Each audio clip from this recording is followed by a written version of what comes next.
Hello all, welcome to study 8 of the Solving Studies to Improve Chess Calculation. This one was brought to us from the famous French composer Henri Rinck. Henri Rinck made more than 1500 studies, so he is one of the most prolific composers we had. He also was one of the early composers of the genre, so very influential on that part. Apart from that, he had studied chemistry, becoming a chemical engineer. He also refined.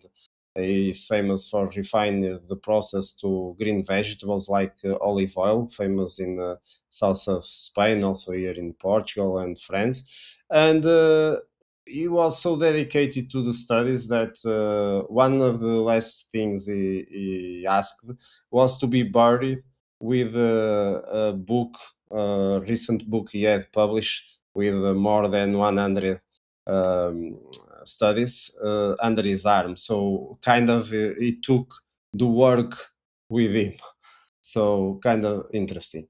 This position, I think it's more or less easy.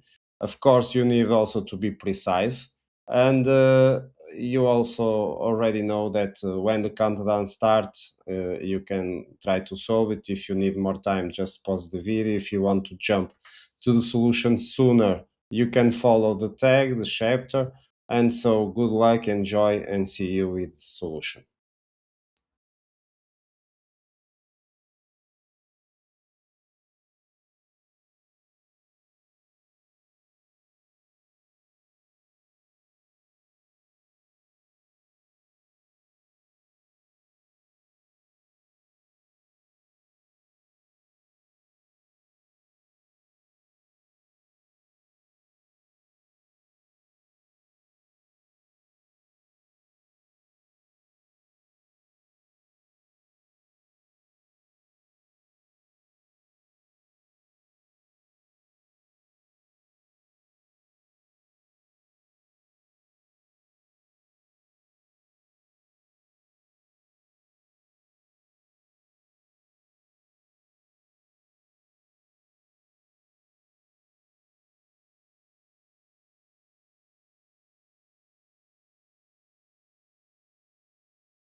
All right, time for the solution. I hope you have found it.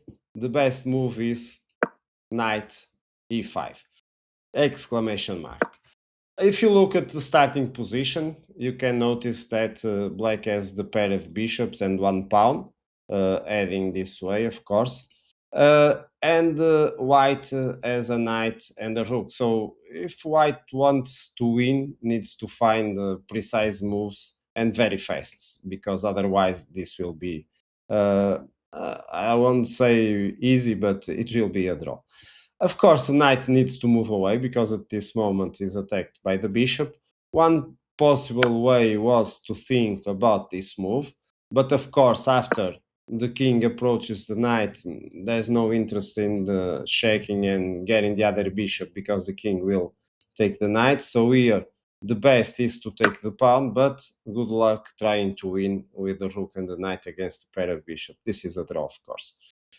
Coming back to the beginning, we also can see this possibility. The idea is this is very tempting, of course, because we are attacking the bishop and at the same time threatening rook e3, checking the king and getting the dark squared bishop. So this kind of looks like winning, but let's see some moves more ahead. The bishop goes to h7. Now I deliver the check, the king moves, and I take the bishop. And suddenly the king attacks my knight, and this is the idea. Suddenly, white realizes that the knight is trapped. There's no way to escape, but still, we can protect it. Of course, here we have two kind of approaches. I will first present to you the one I think it's more efficient. It's to play bishop g8, kind of blocking the protection of the rook. But still, white has this move because now if I take the knight, the rook will take the bishop, and then rook against pawn, it's a win for white.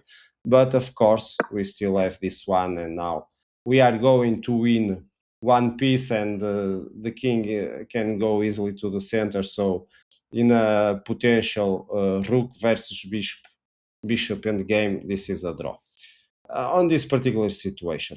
But I want to show you the other possibility for black that may also be on your minds is to get away with the b pawn. But I don't think this is the best for black because it will have a difficult rook versus bishop in the end. Because now, of course, the white king get out of the way of the rook. The pawn keeps advanced. Now the rook controls that advance. The king moves closer to the knight. Now we are threatening to remove the knight without losing it, but that doesn't matter much because we can advance the pawn as black. We are now threatening to promote to the queen, which would force the rook to sacrifice. So basically, we need to take the pawn directly, and now he simply takes the knight. But of course, this is not, it's still a draw, but now you need to be far more precise because the king is cornered. He's not in the wrong corner, so it's not yet a win for white, but we don't want to mess with this. So the better was when we are uh, here to go with this, sorry, with this plan of it's simpler because in the end our king is closer to the center, so it's a safer choice. But let's go to the beginning. We saw that it was not possible to win with the knight going to h8. It was interesting but not a win. So let's see what happened when we do the right continuation of knight e5. So simple moves at first. We are attacking the bishop, so where the bishop may go. Let's see, for example, if it goes back to h7, then we simply can uh, play this interesting move because now we are threatening to deliver a check and take the bishop. At the same time, we are threatening to another fork. So black can't defend both because the king, as you can see, can't get away of the file. So anything black moves, like for example, if it moves like for example over here, we take directly. So it was protecting, but we take directly. If it moves, let's say, for example, over here, can you see the move? Yes, we can attack both the bishops. So basically, there's no way for black to defend. It will lose one of the bishops. The other possibility is here, is attacking the rook, but the rook attacks the bishop, so the bishop needs to move away again. And let's see, for example, if it moves here, I can go with the rook down, and so now I am threatening and will win one of the bishops. Just notice that, okay, here nothing. Let's see, just for example, if it goes backward. Then I can check, and now I pin the bishop, so both are attacking the bishop. If even if the bishop attacks my knight, I can take with the knight, so it's pretty controlled over here. So after a while, we are going to see that the bishop has not many possibilities like this one. I simply attack both again, and I still have a discover check if one moves. So this is also a losing bishop so for black. So the only more or less possible move is to go bishop c2. And with bishop c2, we basically have also more or less intuitive continuations that work. Like we play rook e3, the only good move, of course, because now we are threatening a discover check and still attacking one of the bishops. And there is no good move for black. Let's see, for example, some possibilities like attacking the rook. Now I simply attack both bishops. And even if the dark square bishop attack my knight, like for example playing bishop g3. Now the idea is I take the bishop and then the bishop takes the knight. It also doesn't work because in the end I will be pinning the bishop again. So as you can see, the king is locked and needs to move away, and I take the bishop. So not very hard. I think the ideas flow by itself.